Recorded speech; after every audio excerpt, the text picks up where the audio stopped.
Boring. Here we go. Well, g'day all, it's Brother Blonde speaking. And if my little experiment is working, you're seeing two pictures at the moment. Firstly, where I've just been, and secondly, where I've been before I get there, which is what I'm looking at out the front.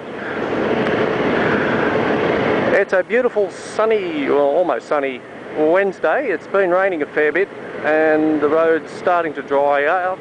Still a little bit wet in places, so a little bit treacherous.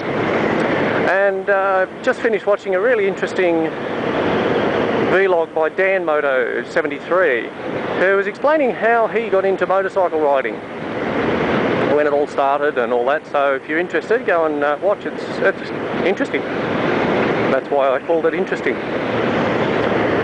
But I thought I'd just quickly share with you, while I'm on my way to get some stuff, how I got into motorbike riding and when, etc, etc.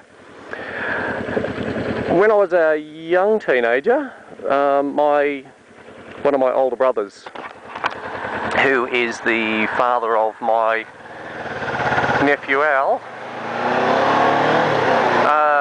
he wanted to get into dirt bike riding, and consequently so did I, because it looked a lot of fun. And there's a racing track near our hometown, a flat track, sort of like Speedway but with an S-bend thing. Anyway, Dad was a doctor and he wouldn't let us get a motorbike because he was sick of fixing up people's fractured skulls from motorbike accidents. Anyway, I was a good, dutiful boy, so I said, oh, okay, I won't get one then. But my brother was more keen than I was, and ultimately became a motorbike mechanic. And because he was so involved with motorbikes, Mum and Dad said, yes, all right, you can get like a dirt bike. And consequently he did, and he got into dirt bike riding, motorbike mechanicking, and all of that. And he's still in the industry 30 odd years later.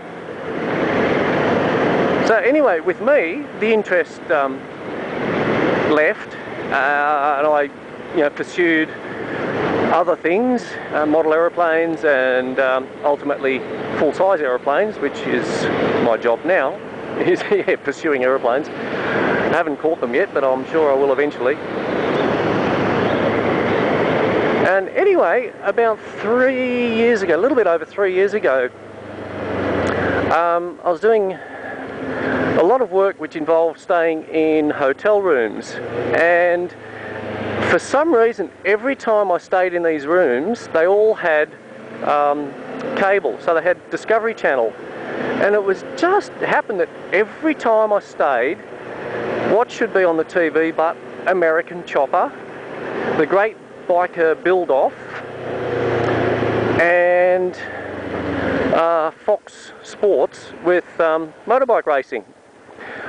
And everywhere I looked there were signs about motorcycle safety, ads for motorbikes. I'd go to the magazine shop to get a magazine on aeroplanes, and all I would see was magazines on motorbikes. Now I don't know what actually triggered this, but I thought, wow, that'd be fun to ride a motorbike. So I told Mrs. Brother Blonde, and I said to her, look, I've got this sudden interest in motorbikes. I don't know why, but I said, if I've still got the same interest in a month's time, I might go for my license and then see if the interest is still there after that. Well, I couldn't wait a month. It was literally a week later. I said to her, I can't stand this, I've got to book in for my license.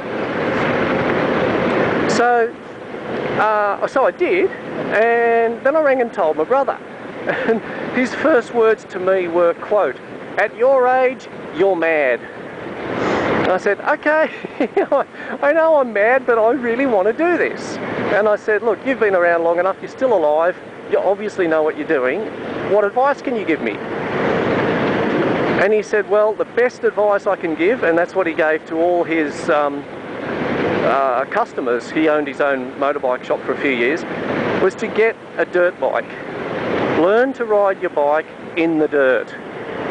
And his initial advice was to get an unregistered, just a cheap thing, unregistered, put it on a trailer and all that.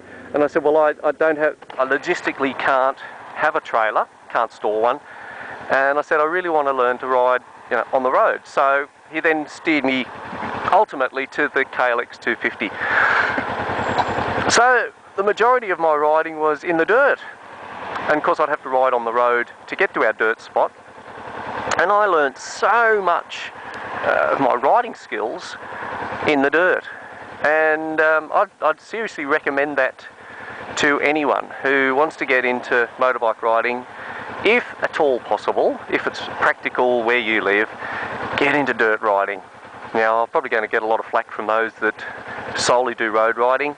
Fair enough, but it's worked for me, so that's all I can go by, is my personal experience.